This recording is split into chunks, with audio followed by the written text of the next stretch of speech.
राधा वल्लभ श्री हरिवंश। सेवक महाराज जी कौन थे और इनका नाम सेवक जी कैसे पड़ा और हरिवंश महाप्रभु इनके गुरु किस प्रकार से बने, आइए आज इस विषय के ऊपर चर्चा करते हैं। सेवक जी का नाम दामोदर दास जी था। इनका सेवक नाम इस वजह से पड़ा क्योंकि ये सेवक धर्म का निर्वाह बहुत अच्छे से करते थे और ये हित धर्मियों में सबसे श्रेष्ठ थे। इनको हरिवंश नाम और हरिवंश जी की वाणी इनको अपने प्राणों से भी अधिक प्रिय थी। मध्य प्रदेश के गोंडवाना अंचल में गढ़ा नामक ग्राम में चतुर्भुज नाम के एक ब्राह्मण निवास करते थे।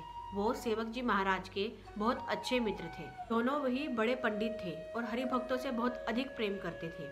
उनकी सेवा पूरे दिल से करते थे और अपने आप को बहुत सौभाग्यशाली मानते थे कि ये हरि भक्तों की सेवा कर पा रहे हैं।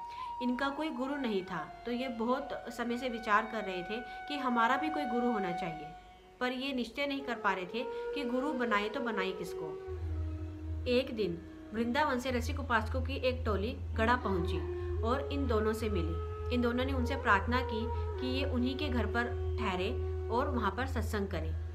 उस सत्संग में रसिकों ने युगल केली प्रधान और वृंदावन रस को गाया, वृंदावन की महिमा का गान किया।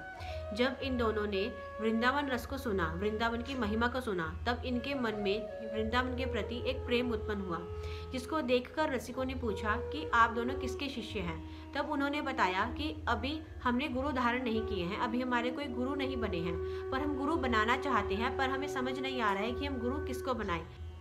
तब रसिकों ने बताया कि श्री वृंदावन धाम में सभी रसिकों द्वारा प्रशंसित गोस्वामी श्री हरिवंश महाप्रभु जी विराजमान हैं। उनकी प्रीति रीति, उनकी जीवनचर्या सभी के लिए आदर्श स्वरूप है, तो आप उनको गुरु बना सकते हैं। रसिकों द्वारा हरिवंश महाप्रभु जी का सुयश सुनकर दोनों ने ही निश्चय कर लिया कि अब हम हरिवंश महाप्रभु जी को ही अपना गुरु बनाएंगे, उन्हीं से दीक्षा ग्रहण करेंगे।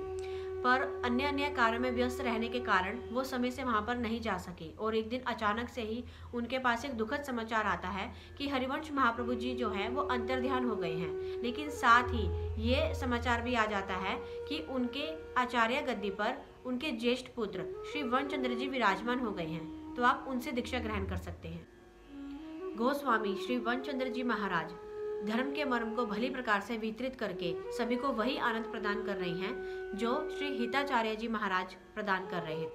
चतुर्भुज दास जी ने सेवक जी महाराज को बोला कि अब हमें वृंदावन जाकर श्री वनचंद्र जी महाराज जी से दीक्षा प्राप्त कर लेनी चाहिए, किंतु सेवक जी ने कहा कि मैं केवल हरिवंश महाप्रभु से ही दीक्षा ग्रहण करूंगा, नहीं तो मैं अपने प्राण त्याग दूंगा। ये सुनने के बाद चतुर्भुज दास जी वृंदावन के लिए चले गए और उन्होंने वहां जाकर श्री वनचंद्र जी महाराज जी से दीक्षा प्राप्त कर ली। किंतु सेवक जी महाराज अपने प्रण पर अटल थे। उन्होंने अंजल छोड़ दिया और हरिवंश नाम का निरंतर स्मरण करने लगे। 3 दिन बाद हरिवंश महाप्रभु उनके स्वप्न में आए। सेवक जी महाराज जी ने हरिवंश महाप्रभु के स्वप्न में ही साक्षात दर्शन किए। हरिवंश महाप्रभु ने उनके सिर के ऊपर हाथ रखकर उनको अपना बनाया, निज मंत्र देकर उनको दीक्षा भी प्रदान करी, उसके साथ ही इष्ट और धर्म का सारा भेद भी बतला दिया। वृंदावन की कुंज निकुंज, प्रिया प्रीतम, यमुना पुलिन सभी के प्रत्यक्ष दर्शन भी उनको करवा दिए। इन सभी के साथ उनको वाणी रचना की सामर्थ्य भी प्रदान कर दी। इस गुरु कृपा का सभी को तभी पता चल पाया जब उनके मुख से श्री श्यामा श्याम की रहस्यमय लीलाएं तथा हरिवंश महाप्रभु के स्वरूप का गान होने लगा।